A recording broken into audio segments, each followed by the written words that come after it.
Hi, Paul Sykes, Good News Planet. I'm here with Stephanie Finn. Hi, Stephanie. How are you? Hello, how are you? Nice to see you. Nice to speak to you. It's nice to see you, speak to you, and I'm looking forward to coming to the film festival. We're already excited, aren't we? It is. It's a really exciting event. It's an enormous amount of work to put this on. Where it's an all-volunteer team, so we all have day jobs, and we're doing this as a side project that kind of takes over our lives for a couple months. But it's such an exciting, fun event. Everybody has a really good time. We have filmmakers coming from around the world. We've got amazing parties. We've got our discussion panels. We're super proud. This year's discussion panels are just outstanding. And it's just a really exciting, fun event. So there you go. And it's the 7th annual the Winter Film Awards International Film Festival, celebrating diversity in film. It's February 22nd to March 3rd. It's here in New York, and the website is winterfilmawards.com. So 7 years ago, I think it has a lot of women involved in the sense of the 501c3 is women and minorities. Is that right? Yes, and it's really not something we did we didn't set out to get a diverse team. It just happened. It was the people who started the festival.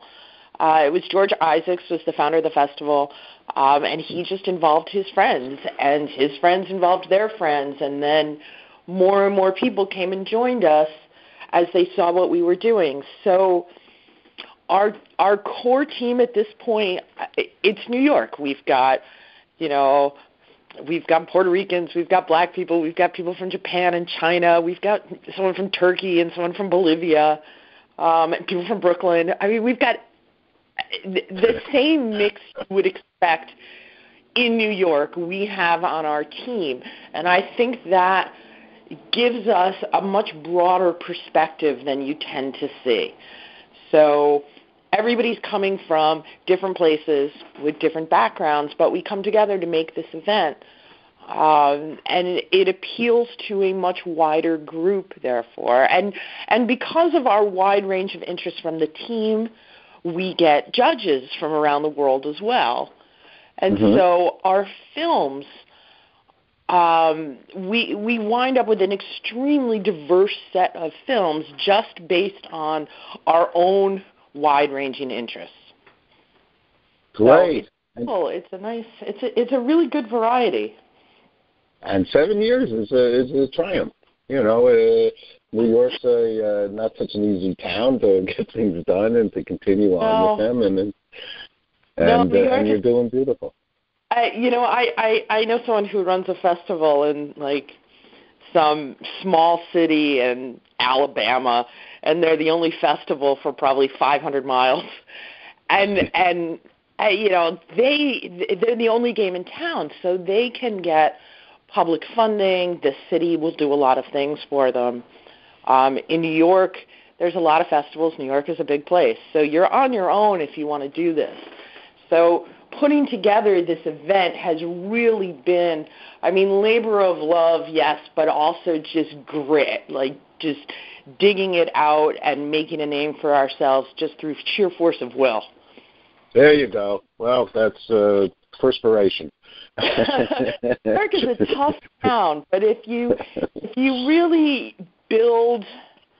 really put the effort into building something, it does come together. But man, it's not easy. Whew.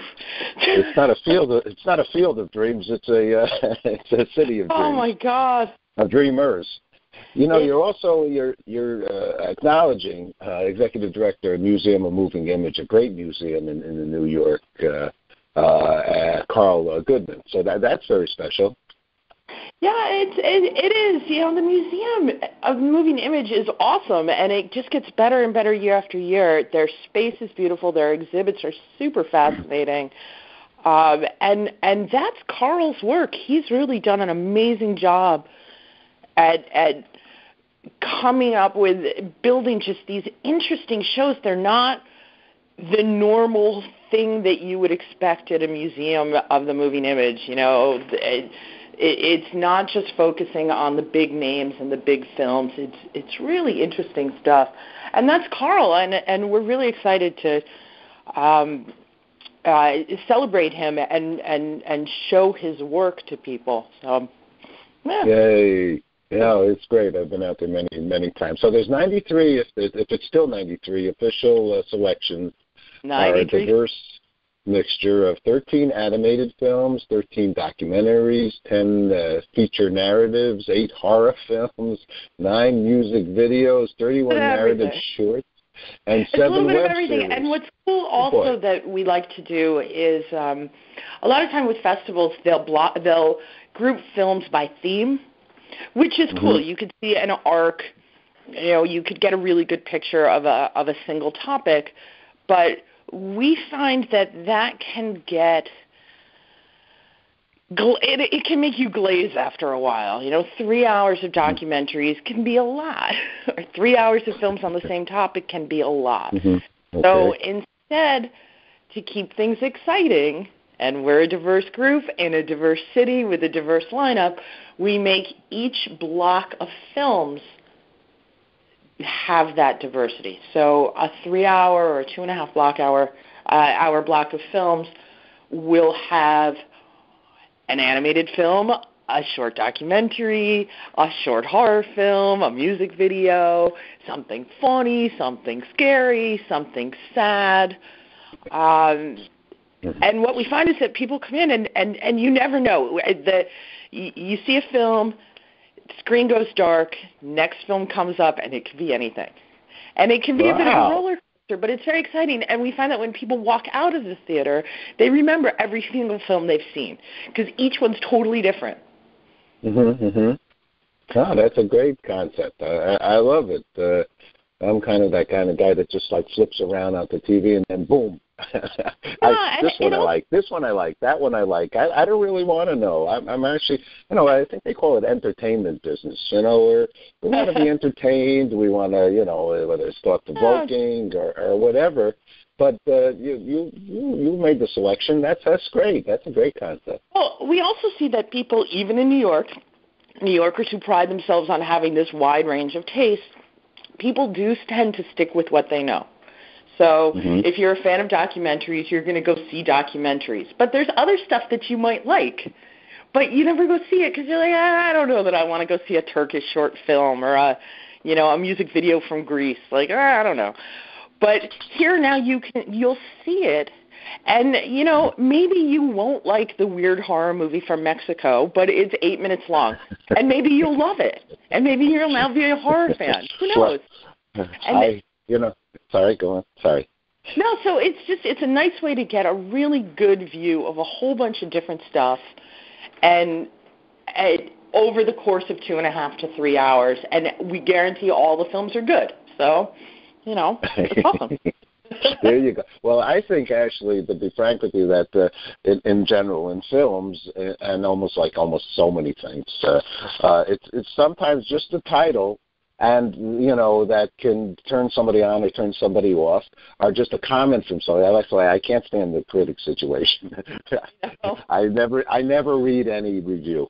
So I like to go and enjoy. But I think what happens is that, like you say, if you would say, do you want to go see a horror movie to me, right? Okay. And I basically, remember Freddy when I was a kid and I'm still scared or something. Right. I would say no for the rest of my life. But the movie might have, minimal. It might be the greatest thing now in my life. Who knows? Yeah, you might love it. And, and a lot of cases, we're talking, it's usually our screening blocks are a mixture of shorts and features. So, if there's a 7-minute movie that you really dislike, well, it's only 7 minutes long. So if you really hate horror, you cover your eyes for 7 minutes, you're fine. But you might like it.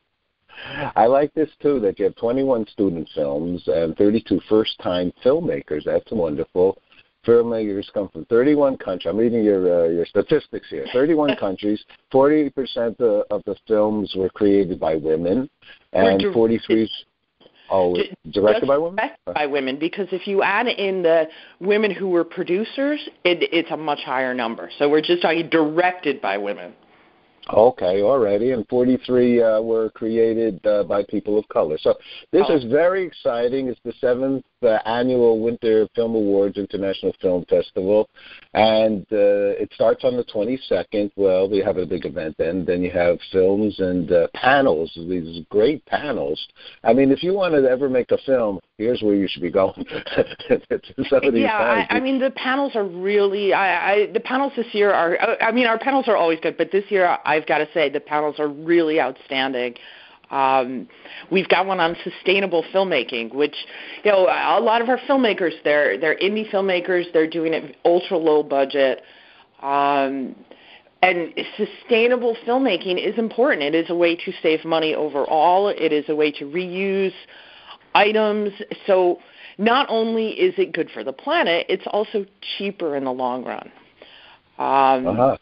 And we've got a panel on Production 101, which is, you know, all those things that, particularly if you're just starting out in the business, you have no idea, just no clue. And usually when you're making your film, you find a lot of this stuff out the hard way. You know, immigration law. What happens if I want to hire someone who's not a U.S. citizen?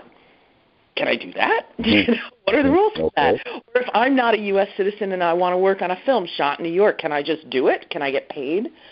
What sort of insurance do you really need? You know, insurance can be expensive, but do you actually need all that stuff? Like what, you know, how do you avoid getting sued if your actor gets in a car wreck coming to the shoot? What sort of insurance do you need for that? And what happens if you don't get insurance? Music. Everybody needs music in your film, but it tends to be an afterthought. Like what do you need to know about music for your film, and copyright, and working with a composer? We've got someone from the mayor's office as well talking about permitting, and what if you want to shoot in New York City and with guns on the street, or if you need a cop in your film, or you need security for your film shoot. You know, so the mayor's office can talk about that. We've got someone who could talk about publicity, how do you market your film, and someone from Vegas Pro Software who will talk about editing software, because there's a lot of options and how do you choose what you need. Someone from Media Services to talk about software, about budgeting and scheduling, which people think, oh, I don't really need that. I can just do it on a spreadsheet. You can't. You can't do a film on a spreadsheet. So that's really cool. We have a panel on distribution, which is another thing that, you know, distribution's the holy grail. You want to get your film distributed, but other than that, like, you know that part of it, but then what about, like, how do you do that? What are the different types of distribution? You know, can I just heave the thing up on iTunes and be done with it? But or are there other options? Do I want to distribute internationally? Do I want to go online? Do I want to? What are all the options? How do I go about it? How do I find an agent for that? How do I read a contract for distribution? This is critical information for filmmakers, and a lot of people, they have no idea. They don't even know how to find out. They don't even know they don't know. There's so much. We have for our second year in a row, we have a session with entertainment lawyer Stephen Beer, who just is an industry veteran, one of the top lawyers, and he just answers legal questions. You know, everybody's got questions. We have a panel with SAG-AFTRA where they talk about, it's their low-budget workshop where they talk about using SAG members and how does that affect your low-budget film. What are the rules for that? What are the benefits of that? And we have a really cool panel. We have a cinematographer who's done a lot of work in developing countries teaching new filmmakers who have zero budget and very little equipment how to make a professional-looking film. So he's going to talk about tips for low-budget filmmakers on how to make their film look like $1 million even though they're spending $10. Can't beat that. Very exciting. There's things you can do to make your film look expensive, and then there's other things people do that make your film look cheap. Mm-hmm. How you move the camera. There's different ways to move the camera, and some ways can make you look like, you don't know what you're doing, and you don't have any money. So it's a really good, it's a great panel, or a great workshop. And we're really proud this year, we're teaming up with the NYU Women's Initiative and New York Women in Film and Television and Women Make Movies and Women in Animation, and we're doing a panel on resources for women filmmakers. What we are hoping is not to have looking back on all the problems women have in the film industry, which we all know about. We want to talk about what we can do collectively to move forward. So how can women help each other out? How do you get a mentor? What do you do in a bad situation? How can you make your name in an industry that really, for the most part, doesn't want to hear from you? So that will be really exciting. That's on February 27th. So those are our panels. Awesome. Congratulations. Lots of good things. And I do want to always, because I always love when, these types of the sport, from the corporate and the local support. So you have state, the New York City Department of Cultural Affairs in partnership with the City Council. You're made possible by New York State's Council of the Arts, support of Governor Andrew Cuomo, and New York State Legislature Winter Film Awards, proudly one of the top best reviewed festivals on Film Freeway. And then you have collaborations with some, let's say, friends right here, and a whole bunch of them. So we will indicate that as well. We have some good sponsors for your red carpet, Lint and Goody Gift Cookies. I'm in this business 40-plus years, so I can appreciate all these kinds of people because they give you the strength to move forward in addition to ticket sales to cover whatever the expenses are, usually to just pay for the place of where you're located. But, I think they need a shout-out as well. They give us some security in pulling off and sharing. We're sharing information that the number one export of America, having done this for 40 years, is entertainment. And I learned early on it's called show business, right? And so there's a real business word after that word show. You can make the movies, you can do a lot of things, but it's a business, and you have to treat it as a business. You have to respect it as a business, and I see you're respecting film in that way and the people involved with it. You're doing a great job. Congratulations to you. Thank you. Oh my God, it's so much work. We have a lot of sponsors, a lot of in-kind sponsors. A lot of these great companies have given us product that they're just awesome things for the filmmakers. So our attending filmmakers are getting Variety 411 books, which is just the holy grail. Yes, it is. We've got gaff tape from Roscoe. I mean, how awesome is that? This is the one thing everybody needs on a film shoot, and gaff tape. We've got. We're talking real film talk now. Seriously, gaff tape is unbelievably expensive, and everybody needs it. So we're giving all of our attending filmmakers some gaff tape from Roscoe, which I think is super awesome. We've got tons of software for our winners. We've got various kinds of distribution deals for our winners. We've got Set Shop here in New York City is giving a $1,000 gift certificate for one of our winners to get set pieces, all stuff you need. Digital Arts and Brooklyn Fireproof Studios are giving day-long studio time to our winners, which is also stuff you need so much, and it's so expensive. It's so awesome to get stuff. It's just such a huge help for filmmakers who have just no money and are trying to make a film to get this kind of support from the local community. And it's a great way for the businesses to get their name out there. New York's a tough business, and you need a tough neighborhood, and you need to get your name out there. So it works really well for our sponsors and for our filmmakers. So we're really happy to introduce them to each other. And, we got cool Yay! Hey, let me ask you two last quick questions. Sure. Our broadcast good news. So I ask people, what would be good news for you, Stephanie, in good any aspect of your life? Oh, God, to win the lottery. You know, what's funny is that, you know, when you're making an indie film, generally you have no money and you're scrambling for everything. And a lot of filmmakers have this idea that film festivals are just rolling in cash, and no, we're not. I mean, throwing a film festival is the same work as doing a no-budget indie film. Like, it's so, when you don't have the money, you have to put in the work. Mm-hmm. You know, we can't just throw money at a problem. We need to involve everybody we know to help us out on something. I'm with you. The last question I want to ask you, we're very involved with the International Day of Peace, World Peace Day, and actually we're coming out with a movie ourselves, myself, an independent film. And I did the 20th anniversary of Woodstock, which I've never put out to the real world yet. And it's called Woodstock Forever. What does peace mean to you? And it's the 50th More than 20 years since Woodstock. No, it's a little bit longer. It's 50th anniversary, but I did the 20th anniversary with Richie Havens, and I've never put it out as a movie. So this is going to be my first movie.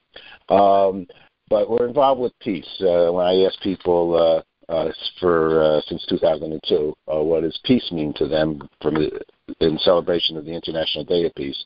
So I wanted to ask you, Stephanie, what does peace mean to you? Oh, God. I think that the world is really at a cusp right now of changes, and it's really up to the next generation as the baby boomers shuffle off and the millennials start to really get a voice. And I have faith in them. My nieces are that age. I have faith in the next generation to figure things out, because they are not subject to a lot of the same prejudices that the generations in the past have had. And so I think that their level of connection to each other is much better than we've had in past generations. So I have hope for the future, but I think it's all in the heads of the next generation. I think the generation that we've been calling special snowflakes and insulting all the time, complaining about how they're always on their phone, I think they are really the ones who are going to turn things around. Wow, that's a good one. That's what I got. Stephanie, you got a lot of good ones, a lot of good stuff. You have good energy. Yeah, I mean, my nieces are 17, and so this school shooting in Florida, it was half an hour from where they used to live in Florida. So I've been really just upset about that. But I mean, I look at them and I look at what they do, and I really think that their anger at the current status quo, I think, is really awesome. So I got faith. Beautiful. There you go. Stephanie Finn, thank you very much. Really a pleasure and honor to speak with you. I look forward. I'm gonna come to a lot of stuff. Yeah, you should, because it's really fun. It's super fun. I totally think you should. I mean, it's my event. It really is fun. That's good. Well, you're fun, so it's going to be all good. Stephanie, thanks so much. Have a wonderful day, and best of all the best. Thank you so much. Let me know if you need anything else. An email. Okay, I will. Okay, great. Thanks a lot. Thanks. All righty. Bye-bye.